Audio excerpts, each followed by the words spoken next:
So I've been playing Dead by Daylight at rank 1 Survivor and Killer for over 2 years, and I keep noticing these very minor mistakes that killers make, and it inspired me to do this video. We'll call this an advanced killer tutorial. Now just to preface this, I don't plan on talking at all about strategy of gameplay. There will be no discussion of when to camp, slug, or anything of the like.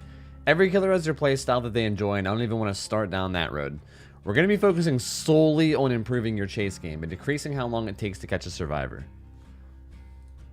Now this may seem obvious, but to start, we'll talk about time efficiency. People often use the term gen rushing when the survivors get the objectives done too fast. This is because of a lack of map pressure on the survivors. The best way to cause pressure as killer is to force survivors into altruistic plays by either downing or hooking their teammates. This is the most basic fundamental strategy as killer, and I'm going to show you some tricks that you may not have known to help you do this better. Okay, so the single most important thing to learn as killer is identifying survivors' playstyles. This is what makes you decide what strategy to use against a survivor in order to help you catch them as fast as possible. Some survivors will not try to loop strong tiles or stay at safe pallets and just continue to hold W and run throughout the map. These survivors are usually not a problem, as you could ignore most pallet breaks and just chase them down. The other survivor playstyle, and the one that most killers struggle with, are the survivors who know what tiles are strong and stick around them to loop as long as possible. We're going to be mostly focusing on how to deal with the second kind of playstyle. It's very important to understand how survivors play in order to know how to play against them. When looping tiles where you periodically lose line of sight of the killer, most survivors rely on the red light of the killer to know where he's going and which direction to run to stay far away from him. That being said, you can take advantage of this as killer by knowing exactly when in the loop they're looking for your red light as guidance and using it against them. This is often done by moonwalking, but we'll talk about many ways of doing it. One of the most common places moonwalks are used is at the killer shack. You can use your red light to bait the survivor into thinking you're coming into the shack, scaring them into vaulting in the window, and then moonwalking back to the other side of the window to get yourself a free hit. This same strategy of showing the red light and baiting the survivor into overcommitting can be used in many tiles, and it's one of the easiest mind games to pull off and practice. One of my favorite tricks is done on the tile that I call a short window jungle gym.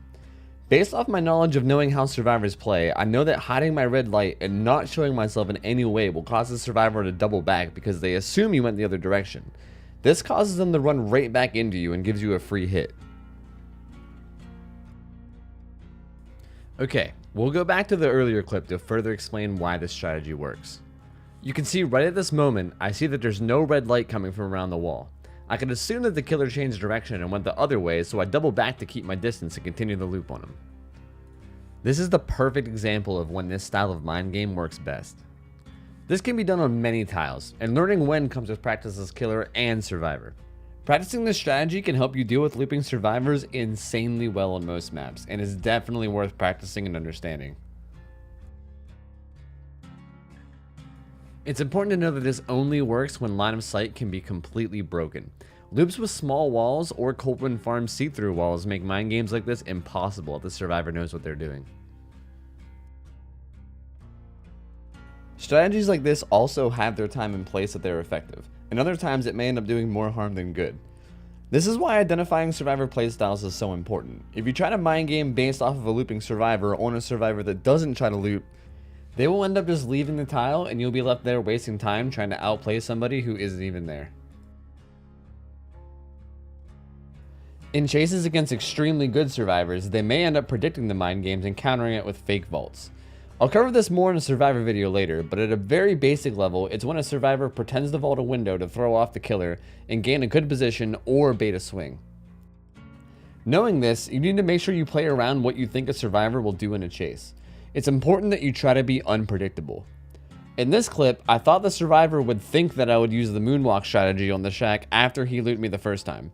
So instead, I faked the moonwalk and I moonwalked back into the shack to get the hit. When both the killer and the survivor are extremely knowledgeable, it becomes a lot of a guessing game of trying to figure out what the survivor you're chasing will do, while the survivor is trying to guess the same thing about you. This is where knowing your survivor becomes very difficult, and this is something that can be constantly improved on as killer. Always be on the lookout for new changes in the meta of survivor play, and be sure to adapt to them as they happen.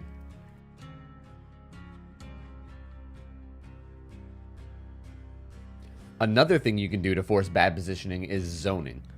A lot of killers can zone using their abilities, but for the sake of this video, we'll only talk about pallet break zoning, since it's something that every killer can do. In situations like this where the survivor is looping a pallet until you break it, it's important to consider the position of the survivor when the pallet break happens. If I were to kick the pallet at my original location, the survivor would be able to easily make it to the safe window of ironworks. Instead, I force the survivor to the other side of the pallet. Now he gets much less distance and can only make it to an unsafe pallet where we can get a hit.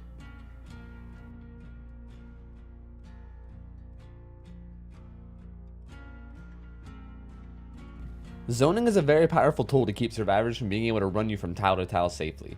Forcing the bad position can either net you hits or even force the next pallet drop to come faster because they won't have a good enough lead to be able to loot. This can save you a significant amount of time. Unfortunately, some maps are extremely imbalanced and a lot of tiles don't have LOS blockers and are very safe. I feel like I should mention that sometimes to catch a survivor quickly, you may need to know when to not chase. Chasing a high skill survivor around a strong map will take ages, and you may be better off finding someone in a worse position or a less skilled survivor to help you create map pressure faster. That's all I got for this video. I really hope you could use some of this information to help step up your own killer game and even make the game more enjoyable for yourself. I try to take most of the clips from real games for my live stream so you can know that these strategies actually work. If you guys enjoyed the video, feel free to sub to the channel. I plan on making many more videos, specifically ones for each killer. I just want to say a big thank you to anybody who took the time to watch, and feel free to give me any feedback.